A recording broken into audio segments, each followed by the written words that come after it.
8 dias, São Luís foi impactado pela celebração dos 90 anos da Assembleia de Deus no Maranhão. Foram momentos extraordinários proporcionados por Deus.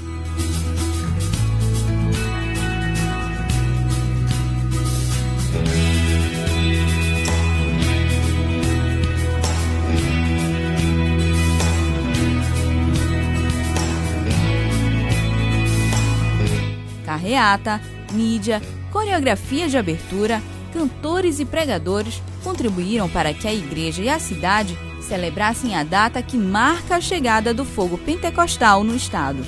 90 anos de trajetória sob a bênção de Deus, comemorados com alegria e gratidão.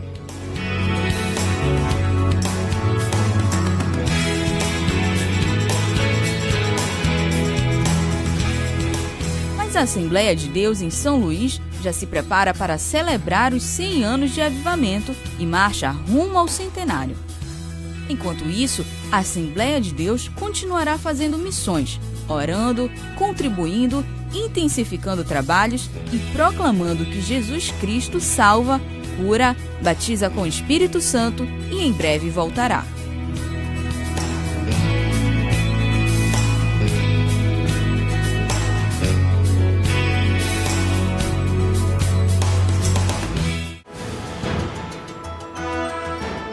Quero convidá-los, amados irmãos, a abrir as suas Bíblias em Atos capítulo 9. Quando nossa irmã começou a cantar, eu virei para o pastor Reginaldo e falei: pastor, acho que o Espírito Santo de Deus está confirmando aquilo que Deus colocou no meu coração, porque ela cantou sobre Saulo, e ela cantou como realmente se alguém se levantar para perseguir a igreja, como jamais essa pessoa prevalecerá. Mas sabe, irmãos, a palavra que o Senhor, esses dias, faz dias já que eu li esse texto, mas há muitos dias esse texto está literalmente ardendo no meu coração. Ele não sai da minha mente.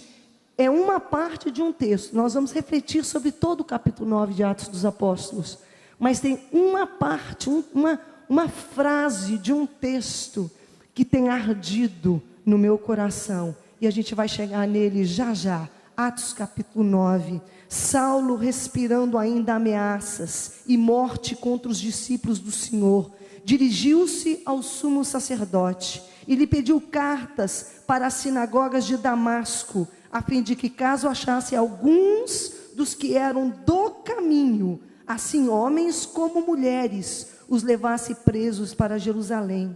Seguindo ele estrada fora, ao aproximar-se de Damasco. Irmãos, Damasco é uma cidade que existe até hoje, a capital da Síria. A Síria, inclusive, está muito no foco da mídia, porque é ainda um dos países árabes que vive uma terrível ditadura.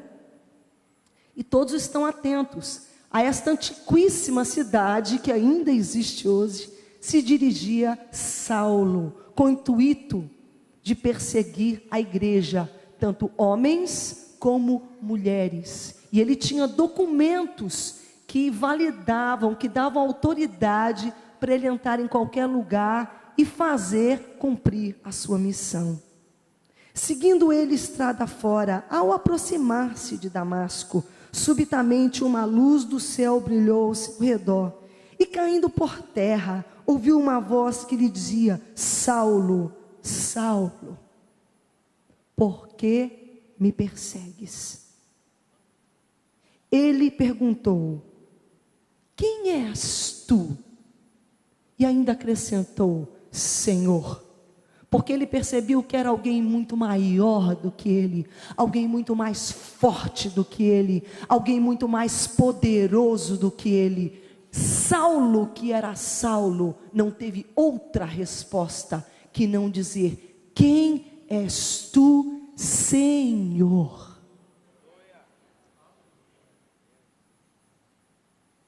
A resposta foi: eu sou Jesus, a quem tu persegues. Mas levanta-te e entra na cidade, onde te dirão o que te convém fazer. Os seus companheiros de viagem pararam emudecidos, ouvindo a voz, não vendo contudo ninguém.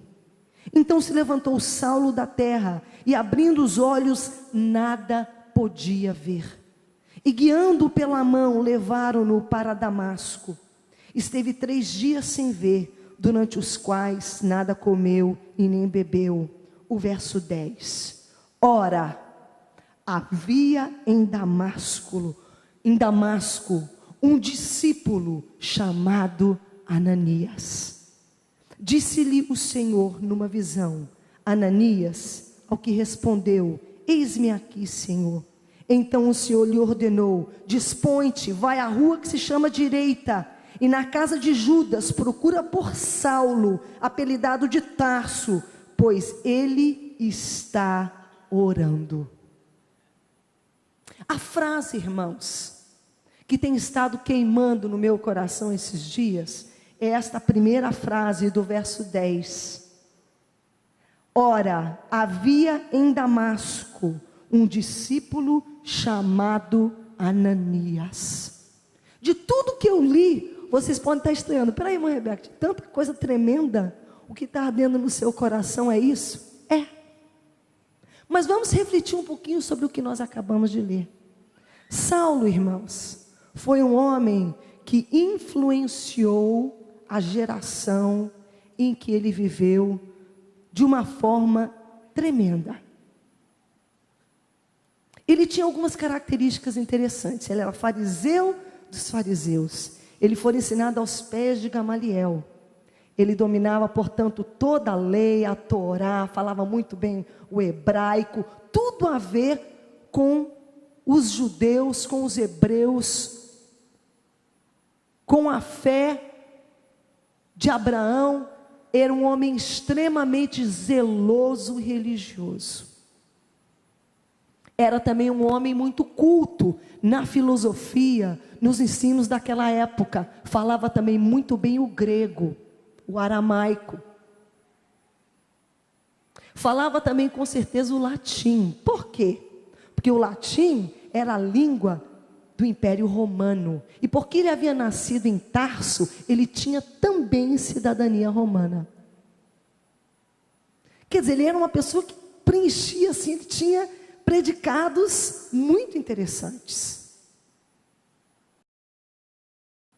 Recentemente, lendo um livro de história, até comprei, porque li no aeroporto aí da vida desses que eu ando, um livro que alguém recomendou, achei interessante, comprei um livro de história secular mesmo.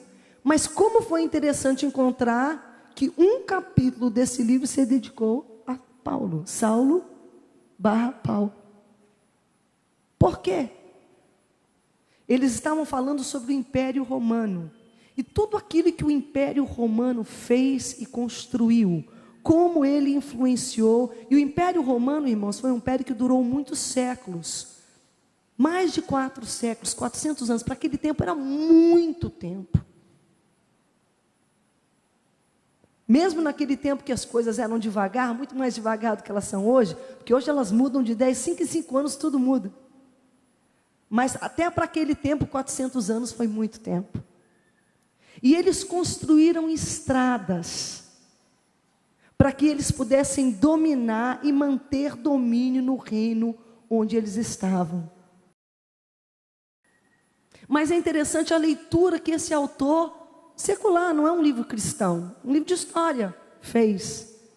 Foi como, justamente naquele tempo, naquele momento, que aquelas estradas, toda aquela infraestrutura estava ali colocada. Um cidadão romano veio e utilizou tudo aquilo para pregar o Evangelho de Cristo. Por que eu estou falando isso, irmãos? Porque de alguma forma, pode parecer coincidência, pode parecer que os ditadores, que os romanos estavam, mas na verdade, aquilo ali era Deus trabalhando na história, preparando a edificação do seu reino. E ele escolheu um homem chamado Saulo. Mas ele escolheu também um outro homem chamado Ananias. E eu não sei em qual das duas classes, nós que estamos aqui, você que está aqui esta noite, você que está me assistindo nesse momento pela Boas Novas, em qual dessas duas classes você se encontra? Na de Saulo ou na de Ananias? Saulo era um homem zeloso, religioso, mas que ainda não havia tido um verdadeiro encontro com Deus. E ele achava que ele estava no caminho certo. Ele achava que ele estava na religião certa. Ele tinha convicção, de forma que ele perseguia os cristãos, de forma que ele tomou atitudes assim extremadas até. E chegou até a matar pessoas. A Bíblia diz que ele estava presente e consentia quando Estevão foi apedrejado. E ele estava ali segurando, ele propriamente pelo jeito não jogou a pedra não. Ele só ficou ali instigando, abanando a fogueira e segurando o casaco de quem estava jogando. Mas ele consentia. E ele não foi aparentemente tocado. Pelo contrário, ele ficou enraivecido quando ele viu a atitude, o que aconteceu com Estevão naquele momento que ele foi apedrejado até a morte. Foi martirizado pela causa do Evangelho. Mas Deus tinha um plano para Saulo. Deus tem um plano para a tua vida. Você não está aqui hoje aqui por coincidência. Como Saulo também não estava aquele dia na estrada de Damasco por coincidência. E eu não sei bem o que você veio buscar aqui essa noite. Quem sabe alguém te convidou. Quem sabe você está surfando aí na Boas Novas e está me ouvindo agora. Quem é essa mulher? O que ela está falando? Até que igreja bonita, mas o que ela tem para dizer? Quem sabe você esteja enfermo e alguém te falou, vai lá na igreja dos crentes, porque eles oram com fé e Jesus cura mesmo, glória a Deus por isso. Ou quem sabe você está afastado, mas por dificuldade financeira, por problemas na sua família. Hoje você veio à casa de Deus. Mas em meio a tudo isso que está acontecendo na sua vida, tenha certeza que os olhos de Deus estão sobre você. E Ele te trouxe aqui esta noite. E Ele está dizendo agora para você, meu filho, minha filha, Esther, João, Fernanda, Josué, não sei, coloque o seu nome. Por que você está correndo de mim? Por que você está fugindo de mim? Eu sou Jesus. Eu morri por você, para te salvar, para te dar vida eterna. Eu morri com você para que você pudesse ter comunhão com Deus. Não importa o que você tem feito, porque as coisas que você tem feito têm quebrado a tua comunhão, têm quebrado a tua comunicação com Deus. Mas eu morri por você para restaurar.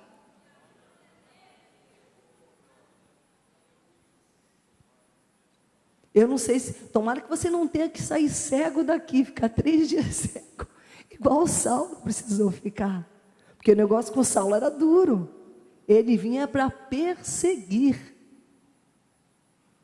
mas naquele dia, Jesus foi ao encontro de Saulo, e hoje, ele está aqui falando com você, meu filho, hoje é dia de você se reconciliar comigo. Meu filho, minha filha, hoje é dia de você me receber como Senhor e Salvador da tua vida.